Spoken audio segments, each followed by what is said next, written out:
অসম চৰকাৰৰ বাবে আৰু ব্যক্তিগতভাৱে মই আজি অত্যন্ত আনন্দিত যে আজিৰ পৰা আমি অৰুণোদয় 3 বা যাক আমি চমুকৈ অৰুণোদয় 3.0 বুলি কম এই আঁচনিখন অসমৰ ৰাইজৰ বাবে সমৰ্পণ কৰাৰ এটা বিৰল সৌভাগ্য আমি সকলোৱে লাভ কৰিছো 2020-21 চনত অসমৰ বিত্তমন্ত্ৰী ৰূপে কাৰ্যনিৰ্বাহ কৰি থকাৰ সময়ত ৰাজ্যৰ বাজেটত অষ্টাদশ মুকুতাৰ উন্নয়নী মালা হিচাপে প্ৰতি বছৰে আমি 18টা আঁচনি ৰূপায়ণ কৰাৰ বাবে সিদ্ধান্ত গ্ৰহণ কৰিছিলো আৰু সেই সময়তে এই 18খন আঁচনিৰ এক অন্যতম অংগ হিচাপে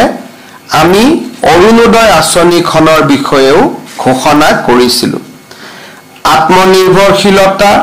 আত্মবিশ্বাস আৰু সুদৃঢ় লক্ষ্যৰে অসমক পুনৰ উত্থানৰ পথেৰে আগবঢ়াই নিয়াৰ কথা সৰুগত কৰিয়ে আমি অৰুণোদয় আঁচনিখন ৰচনা কৰিছিলো অৰুণোদয় আঁচনিখন অষ্টাদশ মুকুতাৰ উন্নয়নীমালাৰ সবাতোকৈ আকৰ্ষণীয় মুকুতা হ'ব পবিত্ৰ সদনৰ মজিয়াত ঘোষণা কৰা সকলো আঁচনিৰ ভিতৰত এই আঁচনিখনেই হ'ব সবাতোকৈ শক্তিশালী আঁচনি এই ধৰণে 2020-21 চনত মই অৰুণোদয় আঁচনিখনৰ কথা বৰ্ণনা কৰিছিলো আমি আৰম্ভ কৰিছিলো অৰুণোদয় আঁচনিখন আৰু প্ৰথম অৱস্থাত প্ৰতি মাহে প্ৰত্যক্ষভাৱে আমি 830 টকা দৰিদ্ৰজনৰ বেংক একাউণ্টলৈকে হস্তান্তৰ কৰিছিলো আজিৰ এই মুহূৰ্তত 24.60 লাখ পৰিয়ালে প্ৰত্যেক মাহৰ 10 তাৰিখে 1250 টকাকৈ নিজৰ বেংক একাউণ্টত অৰুণোদয় ধন পাবলৈ সক্ষম হৈছে মাননীয় প্ৰধানমন্ত্ৰী নৰেন্দ্ৰ মোদী ডাঙৰীয়াৰ দূৰদৰ্শিতাৰ বাবে অসমত আৰু ভাৰতত জনধন একাউণ্ট আধাৰ আৰু মোবাইল সংযোগ ব্যৱস্থাৰ আৰম্ভণি কৰা হৈছিল প্ৰধানমন্ত্ৰী ডাঙৰীয়াই হাতত লোৱা জনধন একাউণ্টৰ বাবে আজি আমি প্ৰত্যেক মাহত 24.60 লাখ পৰিয়াললৈ অৰুণোদয় আঁচনিৰ ধন ৰূপান্তৰ কৰিব পাৰিছো আমি 830 টকা কেনেকৈ আমি ৰাইজৰ মাজত ভগাই দিয়াৰ চেষ্টা কৰিছিলো যেতিয়া আমি 830 টকা 2020-21 চনত আৰম্ভ কৰিছিলো তেতিয়া আমি ভাবিছিলো 830 টকাৰ 400 টকা প্ৰতিটো পৰিয়ালে ঘৰত প্ৰয়োজনীয় হোৱা মেডিচিন বিশেষকৈ যি ঘৰত বৃদ্ধ আই মাতৃ থাকে যি ঘৰত বেমাৰী ল'ৰা ছোৱালী থাকে নিৰ্দিষ্টকৈ তেওঁলোকে কিছু টকা পৰিয়ালৰ ঔষধ কিনাৰ বাবে খৰচ কৰিব লাগে আমি ভাবিছিলো যে 830 টকাৰ 400 টকা আমি স্বাস্থ্যজনিত খৰচৰ বাবে ৰাইজক আগবঢ়াম 200 টকা আমি প্ৰত্যেকটো পৰিয়ালে যাতে 4 কিলোগ্ৰাম দালি কিনিব পাৰে তাৰ বাবে আমি 50% ৰাজসাহায্য 80 টকা ঘৰখনৰ বাবে ক্ৰয় কৰা 4 কেজি চেনিৰ বাবে ব্যয় কৰা মাহিলী খৰচৰ 50% 150 টকা ফল-মূল আৰু শাক-পাচলি কিনিবৰ বাবে আমি 830 টকা ৰাইজৰ ওচৰলৈ আগবঢ়াইছিলো অৰ্থাৎ প্ৰতি কেজি অৰুণোদয় পৰিয়ালে যেতিয়া দালি কিনে তেতিয়া সেই দালিৰ বিপৰীতে আমি 50% অৰ্থাৎ 200 টকা ৰাজসাহায্য দিওঁ আমি ধৰি লওঁ যে এটা পৰিয়ালে প্ৰতি মাহত 400 টকাৰ দালি কিনে 200 টকা ইয়াৰ খৰচ চৰকাৰে দিয়ে 80 টকা 160 টকা তেওঁলোকে চেনি কিনে তাৰ 50% অৰ্থাৎ 80 টকা ৰাজ্য চৰকাৰে আগবঢ়ায় 830 টকাৰ অৰুণোদয়ত দালিৰ খৰচ, চাউলৰ খৰচ, ঔষধৰ খৰচ আৰু 150 টকাৰ বাবে ফল-মূল আদিৰ খৰচ জড়িত হৈ থাকে। যেতিয়া কোভিড আহিলে, কোভিডৰ সময়ত আমি চিন্তা কৰিলো যে ৰাইজৰ বিভিন্ন ধৰণৰ খৰচ বাঢ়িছে, আমি 170 টকা আমি কোভিড পুষ্ট পৰিৱেশত ৰাইজক দিয়া আৰম্ভ কৰিলো। কোভিডৰ পিছতো এই 170 টকা আমি প্ৰত্যাহাৰ কৰা নাই। এতিয়ালৈকে এই 170 টকা নিৰন্তৰভাৱে ৰাইজে পাই আছে। 2022 চনত ৰাইজৰ মাজত এটা অভিযোগ আহিলে যে বিদ্যুতৰ খৰচ বাঢ়িছে। তেতিয়া আমি হিচাপ কৰিলো যে এটা পৰিয়ালে বিদ্যুতৰ বাবদ দৰিদ্ৰ পৰিয়ালে কিমান খৰচ কৰে। আমি পালো যে তেওঁলোকে 500 টকা ইলেক্ট্ৰিচিটিৰ কাৰণে খৰচ কৰে, বিদ্যুতৰ মাচুল দিয়াত খৰচ কৰে দৰিদ্ৰ পৰিয়ালে। তেতিয়া আমি ইলেক্ট্ৰিচিটি বোৰ্ডক যদি 250 টকা ডাইৰেক্টলি দি দিলোহেঁতেন, তেতিয়া ইলেক্ট্ৰিচিটি বোৰ্ডে ৰাজসাহায্য দিব পাৰিলেহেঁতেন। কিন্তু আমি চিন্তা কৰিলো যে প্ৰতিটো পৰিয়ালৰ 500 টকাৰ প্ৰয়োজন নহয়, কোনোবা 200, কোনোবা 300, কোনোবা 400 টকা। গতিকে ৰাইজে যাতে প্ৰতি মাহে ইলেক্ট্ৰিচিটিৰ যি খৰচ দিয়ে, সেই খৰচত আমি 250 টকা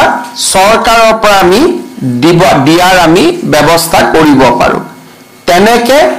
830 টকাৰ অৰুণোদয় প্ৰথমে 1000 টকা হ'ল, দ্বিতীয়তে 1250 টকালৈ ই বৃদ্ধি পালে। এতিয়া প্ৰশ্ন হ'ল যে অৰুণোদয় 3 কি? লোকসভা নিৰ্বাচনৰ সময়ত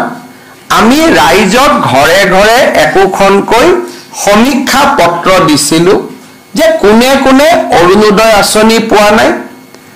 কাক কাক নিযুত মইনা আঁচনি লাগিব আৰু কাৰ ঘৰত পৰিয়ালৰ মূল ব্যক্তিজনক জীৱন বীমা কৰি দিয়াৰ প্ৰয়োজনীয়তা আছে। এই 3খন আঁচনিৰ ফৰ্ম প্ৰপত্ৰ যেতিয়া আমি ৰাইজক দিছিলো, তেতিয়া বহুতে ইয়াক লৈ হুলস্থুলো কৰিছিলে। বাতৰি কাকত, মিডিয়াত বিৰোধী পক্ষই সমালোচনা কৰিছিলে। কিন্তু আমাৰ মনত এটা ধাৰণা আছিল যে যদি আমি গম নাপাওঁ যে কিমান মানুহে কোন আঁচনি এতিয়াও পোৱা নাই, আমি কেনেকৈ আঁচনি প্ৰস্তুত কৰিম? সমীক্ষা, চৰকাৰে কৰা সমীক্ষাত সকলোৱে কৰবাত নহয় কৰবাত ভুল দেখা পায়। যদি ঘৰে ঘৰে গৈ আমি এটা নিৰ্বাচনক ৰাজনীতি হিচাপে নাৰাখি নিৰ্বাচনক যদি আমি সমাজ সেৱালৈ ৰূপান্তৰ কৰো, তেতিয়াহ'লে আমি সমাজক আগবঢ়াই লৈ যোৱাৰ সুযোগ পাম। আমি সেই ধৰণে ৰাইজৰ মাজত আমি জৰীপ আৰম্ভ কৰিলো যে কেনেকৈ অৰুণোদয় আঁচনি বা আন 3টা আঁচনিত আমি ৰাইজক জড়িত কৰিব পাৰো। ৰাইজৰ লগত কথা বতৰা পাতোতে আমি অনুভৱ কৰিলো যে প্ৰায় 10 লাখ পৰিয়ালে অৰুণোদয় বিচাৰে, কিন্তু তেওঁলোকে অৰুণোদয় আঁচনি পোৱা নাই। আজি অৰুণোদয় 3ৰ জৰিয়তে যদিও 10 লাখ মানুহৰ প্ৰপত্ৰ আমি পাইছিলো, আমি ধৰি লৈছিলো যে হয়তো আমাক ৰাজনৈতিকভাৱে সমৰ্থন নকৰা কিছু পৰিয়ালে প্ৰপত্ৰ পূৰণ কৰাও নাই। সেইবাবে আমি এটা চিন্তা কৰিলো যে আমি প্ৰত্যেকটো সমষ্টিতে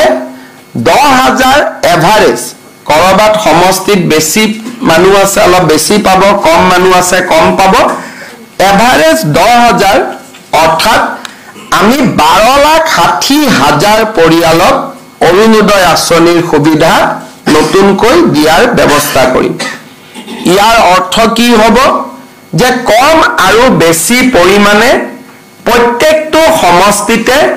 আৰু 10,000 হিতাধিকাৰীয়ে অৰুণোদয় আঁচনি পোৱা আৰম্ভ হ'ব। অৰুণোদয় 3ৰ আৰু এটা লক্ষ্য আছে। বিভিন্ন সময়ত আমি যেতিয়া অৰুণোদয় আঁচনিৰ হিতাধিকাৰীসকলক ফোন কৰোঁ, বিভিন্নজনে তেওঁলোকৰ টেলিফোন নাম্বাৰটোত ফোন কৰাৰ পিছত তেওঁলোকে কয় যে আমি অৰুণোদয় লাভ কৰি থকা নাই, আমাৰ নম্বৰটো আন কোনোবাই ব্যৱহাৰ কৰিছে। বহুত ক্ষেত্ৰত যি মানুহে বা পৰিয়ালে অৰুণোদয় পোৱাৰ পিছত অসমৰ বাহিৰলৈ বিভিন্ন কাৰণত গুচি গৈছে, আমি বেংকৰ একাউণ্টৰ পৰা দেখা পাওঁ যে আমাৰ অৰুণোদয় ধন কেতিয়াবা অসমৰ বাহিৰত বাস কৰা লোকেও লাভ কৰে। হয়তো অৰুণোদয় প্ৰথম পোৱাৰ অৱস্থাত তেওঁলোক অসমত আছিল, এতিয়া ট্ৰান্সফাৰ হ'ল বা কৰ্মসূত্ৰে আন জাগালৈ গ'ল, কোনোবা ফেক্টৰীত কাম কৰি আছিল, এতিয়া তেওঁলোক বাহিৰলৈ গ'ল। বাহিৰৰ স্থানতো অৰুণোদয় ধন হস্তান্তৰিত হয়। আৰু এটা কথা আমি দেখা পালো যে আধাৰৰ লগত যদি আমি ইয়াক লিংক নকৰোঁ,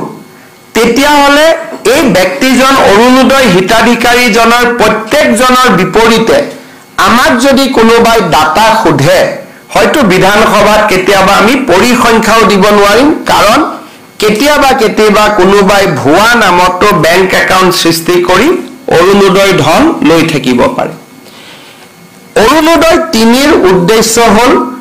অৰুণোদয় ১ আৰু অৰুণোদয় ২ আমি যিসকল হিতাধিকাৰীক দিছিলোঁ আৰু নতুনকৈ যি প্ৰত্যেক সমষ্টিতে কম বেছি পৰিমাণে 10,000 হিতাধিকাৰী আমি নতুনকৈ দিম, এই গোটেইখিনি আধাৰৰ লগত লিংকেজ কৰা। এতিয়া মানুহে ক'ব যে আমি আধাৰৰ আকৌ কোনোবা লাইনত যাব লাগিব নেকি, আধাৰ বিচাৰিব লাগিব নেকি? আমি ৰাইজক সেই কষ্টটো দিব খোজা নাই, কাৰণ আজিৰ দিনত অসমত যি পৰিয়ালৰে ৰেচন কাৰ্ড আছে তেওঁলোকে আধাৰ অলৰেডি ৰেচন কাৰ্ডখন আধাৰৰ লগত সংযোজিত কৰি থৈ দিছে। 2 বছৰ আগতেই আমি সেই কাম সমাপন কৰিছিলোঁ। আজিকালি কোনেও ৰেচন কাৰ্ড নাপায় যদিহে আধাৰ নাথাকে, আধাৰৰ লগত লিংকেজ হয় আৰু ই-পজ বুলি মেচিনটোত চিনমোহৰ মাৰিলেহে ৰেচন কাৰ্ড পাব পাৰে। আৰু সেইকাৰণে আমি এইবাৰ অৰুণোদয় 3 পইণ্ট আঁচনিটো ৰেচন কাৰ্ডৰ লগত আমি জড়িত কৰিব খুজিছোঁ। অৰ্থাৎ ৰেচন কাৰ্ডৰ নম্বৰ থাকিলেহে অৰুণোদয় পাব। কোনোবাই ক'ব পাৰে যে বাবা মোৰ ৰেচন কাৰ্ড নাই, সেইকাৰণে আজি আমি 19 লাখ লোকক নতুনকৈ ৰেচন কাৰ্ড দিয়াৰ আঁচনিখনো আৰম্ভ কৰিছোঁ। অৰ্থাৎ আজিৰ দিনটোত আমি ৰাজ্যজুৰি 19 লাখ পৰিয়ালক 19,92,167 জন ব্যক্তিক পৰিয়াল বুলি হিচাপ কৰিলে 4 দি হৰণ কৰিব লাগিব, 5 দি হৰণ কৰিব লাগিব, কিন্তু প্ৰায় 20 লাখ ব্যক্তিক আজি আমি ৰেচন কাৰ্ড দিয়াৰো কাম হাতত ল'ম। আৰু এই ৰেচন কাৰ্ডখিনি দিয়াৰ পিছত অসমত ৰেচন কাৰ্ড পোৱা ব্যক্তিৰ সংখ্যাও প্ৰায় 2,60,00,000লৈ বৃদ্ধি হ'ব। তাৰমানে ৰেচন কাৰ্ড নোহোৱা পৰিয়াল এতিয়া অসমত দুখীয়া পৰিয়াল খুব কমেই থাকিব। যিসকলে অৰুণোদয়ত আবেদন কৰিব কিন্তু মোৰ ৰেচন কাৰ্ড নাই, তেওঁলোকে প্ৰথমতে ৰেচন কাৰ্ডখন ল'ব। ৰেচন কাৰ্ডখন লোৱাৰ পিছতহে অৰুণোদয় ল'ব, কাৰণ অৰুণোদয় ল'বৰ কাৰণে ৰেচন কাৰ্ড লাগিবই। সেইকাৰণে আজি আমি অকল অৰুণোদয় 3.0 আৰম্ভ কৰা নাই, 20 লাখ লোকক ৰেচন কাৰ্ড দিয়াৰ আঁচনিও আজি আমি সমান্তৰালভাৱে আমি আৰম্ভ কৰিছোঁ। এতিয়া মই ৰেচন কাৰ্ড কেনেকৈ পাব লাগে তাৰ বিষয়ে চমুকৈ ক'ম যে যি পৰিয়ালৰ বাৰ্ষিক উপাৰ্জন 4 লাখতকৈ কম আৰু চৰকাৰী চাকৰি তেওঁলোকৰ পৰিয়ালত নাই, তেওঁলোকে ৰেচন কাৰ্ড পাব পাৰে। গতিকে আজি যিসকল লোকৰ হাতত ৰেচন কাৰ্ড নাই তেওঁলোকক মই পৰিয়াল পৰিচয় পত্ৰৰ বাবেও আবেদন কৰিবৰ বাবে আহ্বান জনাম। আজিৰ পৰা আমি সেই কাৰ্যসূচীও আৰম্ভ কৰিছোঁ। এতিয়া অৰুণোদয় 3 আমি কেনেকৈ গঠন কৰিব খুজিছোঁ। অৰুণোদয় 1 আৰু 2 যোনে হিতাধিকাৰী আছিল তেওঁলোকে অৰুণোদয় 3ৰ বাবে নতুনকৈ আবেদন কৰিব লাগিব। আমি জিলাক কৈছোঁ যে 1 আৰু 2ত পাই থকা হিতাধিকাৰীক 3টো ল'ব, কিন্তু যদি ৰেচন কাৰ্ডখন নাই নাপাব। যদি পৰিয়ালত চাকৰি হৈ গ'ল নাপাব, যদি আমাৰ 4 চকীয়া ঘৰত বাহন হৈ গ'ল নতুনকৈ কিনিলো তেতিয়া আমি নাপাম। এই বিষয়ে মই আপোনালোকক বুজাব খুজিছো যে অৰুণোদয় 3টো পাবৰ কাৰণে আমি কি কৰিব লাগিব। মই প্ৰথমতে কৈছিলো যে 10,000 কৰি আমি এটা সমষ্টিত অৰুণোদয় নতুন হিতাধিকাৰী দিম আৰু পুৰণা হিতাধিকাৰীখিনিও সংখ্যাটো থাকি যাব। তাৰ মানে এতিয়া আমাৰ গোটেইখিনি যদি আমি হিচাপ কৰো পুৰণা আৰু নতুন টোটেল 37,20,000 পৰিয়ালে অৰুণোদয় আঁচনি লাভ কৰিব অৰুণোদয় 3.0 নতুন আৰু পুৰণা মিলি। আৰু ইয়াক যদি আমি 126 দি হৰণ কৰো কম বেছি পৰিমাণে 30,000 পৰিয়ালে প্ৰতি সমষ্টিতে অৰুণোদয় লাভ কৰিব। আমাৰ এখন জিলা পৰ্যায়ৰ কমিটি আছে, তেওঁলোকে জিলাত বহি যোন সমষ্টিত জনসংখ্যা বেছি তাত অৰুণোদয় বেছি দিব, যোন সমষ্টিত জনসংখ্যা কম তাত অৰুণোদয় কম দিব। মই কাৰ্বি আলং জিলাৰ নতুন এটা সমষ্টি হৈছে, তাত আমাৰ সৰ্বমুঠ লোক আছে 90,000। আনহাতে আমাৰ অসমত আন কিছুমান সমষ্টি আছে যাৰ ভোটদাতা 3 লাখ। গতিকে 3 লাখ আৰু 80,000 দুইটাতে আমি এটা সামঞ্জস্য বহাব লাগিব আৰু সেই কাৰণে এভাৰেজ 30,000, কিন্তু কোনোবা সমষ্টিত 28,000, কোনোবা সমষ্টিত 32,000 লোকেও অৰুণোদয় পাব। জিলা পৰ্যায়ৰ কমিটিখনে এই টাৰ্গেট বিতৰণ কৰিব। ইয়াৰ পিছত জিলা সমিতিয়ে প্ৰত্যেকটো ভোট কেন্দ্ৰলৈ এই টাৰ্গেট বিতৰণ কৰিব। অৰ্থাৎ 30,000 জালুকবাৰী সমষ্টিত যদি অৰুণোদয়, মোৰ ভোটাৰ লিষ্টত ভোট গ্ৰহণ কেন্দ্ৰ আছে 200টা। এই 200টা ভোট গ্ৰহণ কেন্দ্ৰত জনসংখ্যা অনুসৰি আৰু দুখীয়া মানুহৰ পৰিৱেশ পৰিস্থিতি অধ্যয়ন কৰি প্ৰত্যেকটো বুথত সমান নহয় সমানুপাতিকভাৱে জিলা পৰ্যায়ৰ কমিটিয়ে প্ৰত্যেকটো বুথৰ বাবে অৰুণোদয় হিতাধিকাৰীৰ সংখ্যা আবণ্টন কৰিব। সমান নহয় বুলি মই কিয় ক'লো, কোনোবা ভোট গ্ৰহণ কেন্দ্ৰত 300 ভোট থাকে, কোনোবা ভোট গ্ৰহণ কেন্দ্ৰত 1000 ভোট থাকে। সমানুপাতিকভাৱে তেওঁলোকে এই কোটা 30,000ৰ কোটা প্ৰত্যেকটো ভোট গ্ৰহণ কেন্দ্ৰলৈ তেওঁলোকে ভাগ কৰি দিব। ভাগ কৰি দিয়াৰ পিছত সিলেকশ্যনৰ এটা প্ৰক্ৰিয়া আৰম্ভ হ'ব। পঞ্চায়ত বৰ্তমান নাই কাৰণে আমি জিলা উপায়ুক্তক দায়িত্ব দিছো যে আপোনালোকে গাঁও পঞ্চায়তৰ সেক্ৰেটাৰী আৰু 4জন মনোনীত ব্যক্তিক লৈ গাঁও সভাখন পৰিচালনা কৰিব। এতিয়া অৰুণোদয় পাবৰ কাৰণে আমাৰ মানদণ্ড কি হ'ব? সকলোৱে আবেদন কৰিব। আমি কাক অৰুণোদয় দিম? প্ৰথম অৰুণোদয় পাবৰ কাৰণে মোৰ এখন ৰেচন কাৰ্ড থাকিব লাগিব। যাৰ ৰেচন কাৰ্ড নাই সি ৰেচন কাৰ্ড বনাই ল'ব, কিন্তু ৰেচন কাৰ্ড থাকিবই লাগিব যাতে লাহে লাহে আমি ৰেচন কাৰ্ডৰ লগত অৰুণোদয় আমি সামঞ্জস্য ৰাখিব পাৰো। বিধানসভাটো প্ৰশ্ন কৰিলে আমি তেওঁৰ ডিটেইলছ দিব পাৰো, কাৰণ ৰেচন কাৰ্ডত দেউতাক মাক এড্ৰেছ আৰু আধাৰৰ লগত ৰেচন কাৰ্ডখন জড়িত হৈ আছে। তাৰ মানে অসমত অৰুণোদয় 3.0 ৰেচন কাৰ্ড আধাৰ অৰুণোদয় এটাই ডাটাবেছ হ'ব। আমি লগে লগে যোনে যি প্ৰশ্ন কৰে আমি লগে লগে উত্তৰ আমি দিব পাৰিম। অৰুণোদয় পাবৰ কাৰণে আমি কি কৰোঁ? প্ৰথম অৰুণোদয় আমি কাক দিওঁ যে গাঁওখনত গোটেই মানুহ বহিলে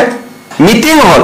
যে আমাৰ গাঁৱত 100 অৰুণোদয় আহিছে, আমি কেনেকে বিতৰণ কৰিম। বহুত সময়ত বহুত মহিলাই মোক কয় বাবা মই অৰুণোদয় পোৱা নাই, কোনোবাই কয় মই অৰুণোদয় পাইছো, কোনোবাই কৈছে মই ধনী মানুহে অৰুণোদয় পালে দুখীয়াই পোৱা নাই। মই ইলেকশ্যন মিটিঙত গ'লে মানুহে এনেকুৱা বহুত অভিযোগ কৰে। আজি অসমৰ সকলো জাগাতে 2000, 3000, 5000 মানুহ বহি আছে বিশেষকৈ আই মাতৃসকল বহি আছে অৰুণোদয় বিষয়ে শুনিবৰ কাৰণে মই বুজাই দিব খুজিছো যে অৰুণোদয় কোনে কোনে পাব লাগে প্ৰথম অৰুণোদয় পাব কোনে লাগে বিধৱা মহিলা গৰাকী অৰ্থাৎ যি পৰিয়ালত বিধৱা মহিলা আছে সেই পৰিয়ালে অৰুণোদয় আঁচনি পাব লাগে যদি কোনোবা পৰিয়ালত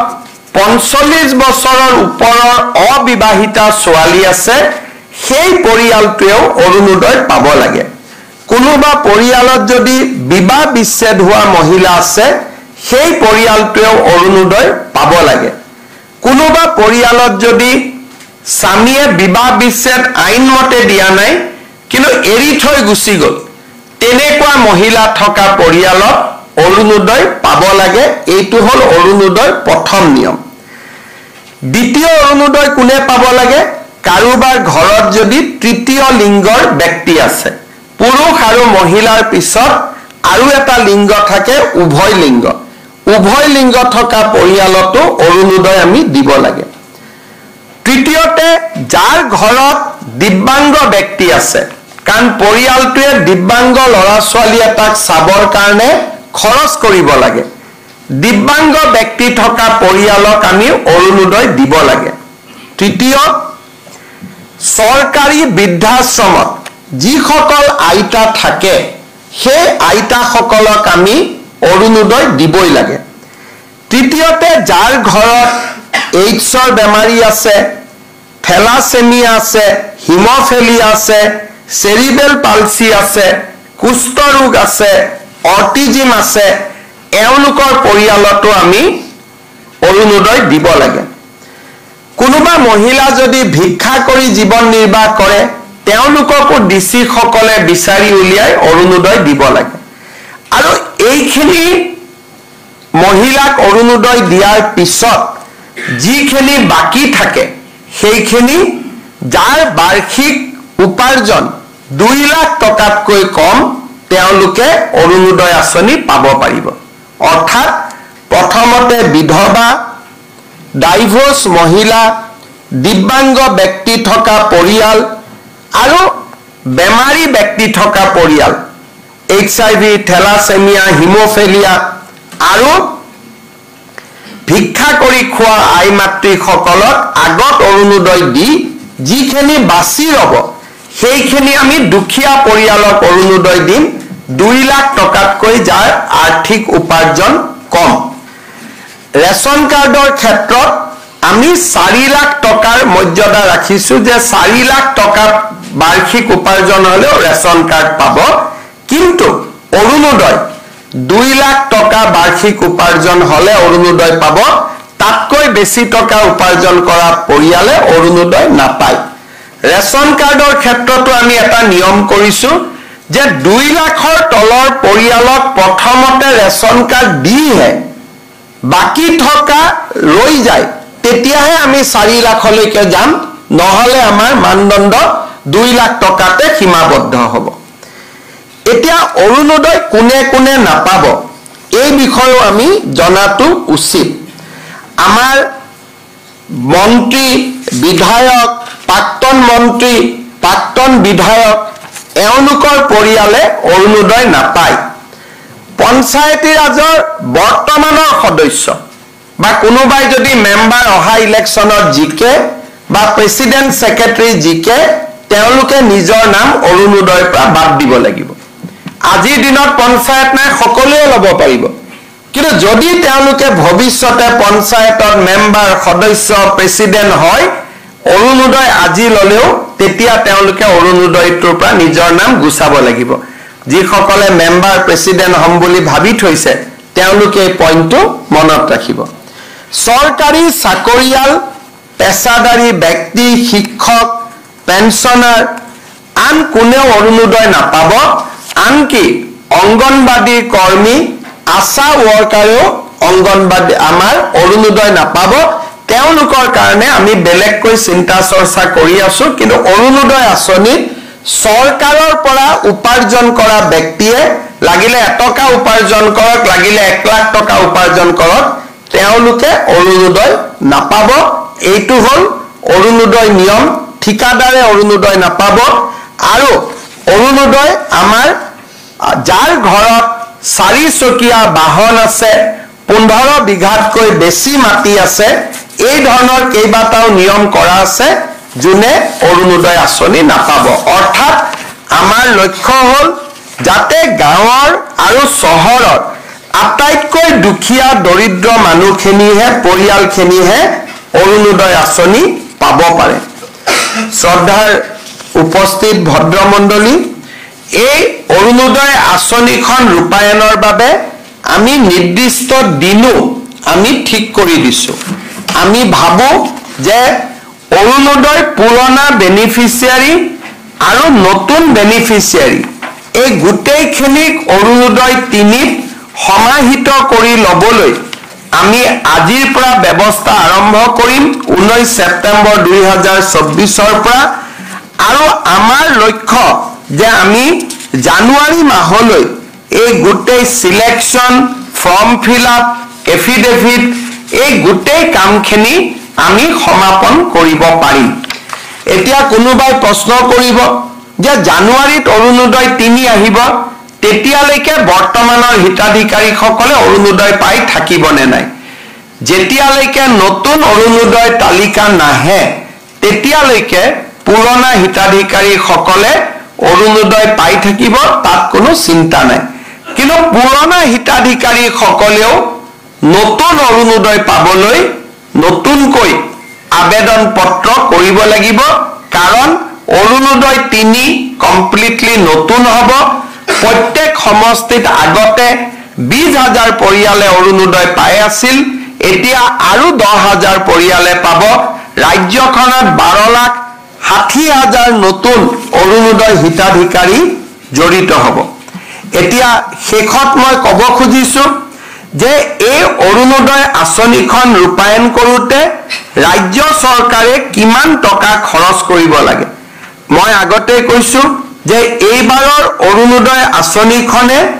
37,37,40,000 হিতাধিকাৰীক সামৰি ল'ব অৰ্থাৎ এই আঁচনিখনৰ বাবে আমাক প্ৰত্যেক মাহত 467 কোটি টকা লাগিব আৰু প্ৰত্যেক বছৰত 5,604 টকা আমাক লাগিব 5,604 কোটি টকা প্ৰত্যেক মাহত 467 কোটি টকা আৰু প্ৰত্যেক বছৰত 5,600 কোটি টকা আমাৰ স্বাধীন অসমত এনেকুৱা ডাঙৰ আঁচনি 5,500 কোটি টকীয়া আঁচনি কেতিয়াও কোনো চৰকাৰে ৰূপায়ণ কৰিব পৰা নাছিল আজি আমাৰ অৰুণোদয় আঁচনিখনৰ পৰা মানুহে শিকি মধ্যপ্ৰদেশত লাডলি বেহেনা স্কিম আৰম্ভ কৰিছে ছত্তীশগড়ত মহতাৰী বন্ধন স্কিম আৰম্ভ কৰিছে কৰ্ণাটকত গৃহজ্যোতি স্কিম আৰম্ভ কৰিছে নাম বেলেগ বেলেগ লৈছে কিন্তু ভাৰতৰ এতিয়া মহাৰাষ্ট্ৰত এইবাৰ এই আঁচনিখন ৰূপায়ণ হৈছে ভাৰতৰ বিভিন্ন ৰাজ্যত এই অৰুণোদয় আঁচনিখন আজি ৰূপায়িত হৈছে ঠিক তেনেকে আজি আমাৰ যদি আমি অলপমান চিন্তা কৰো তেতিয়াহলে ৰেশন কাৰ্ডৰ কাৰণে আমি যদি চাও যে আজি আমাৰ ৰেশন কাৰ্ডত প্ৰতি কেজিত আমাৰ কিমান দাম আমি যদি মই দামলৈকে নগৈ মই যদি ধৰি লওঁ যে 30 টকা প্ৰতি কেজি চাউলৰ দাম তেতিয়ালে 30 টকাকৈ আজি আমি 19,60,000 ফ্যামিলিত আমি 19,60,000 লোকক আমি ৰেশন কাৰ্ড দিম ৰেশন কাৰ্ড দিয়া মানে তেওঁলোকে 5 কেজি কৈ চাউল বিনা পইচাত তেওঁলোকে প্ৰত্যেক মাহত পাব 5 কেজি যদি 30 টকাকৈ 150 টকা ধৰি লওঁ আৰু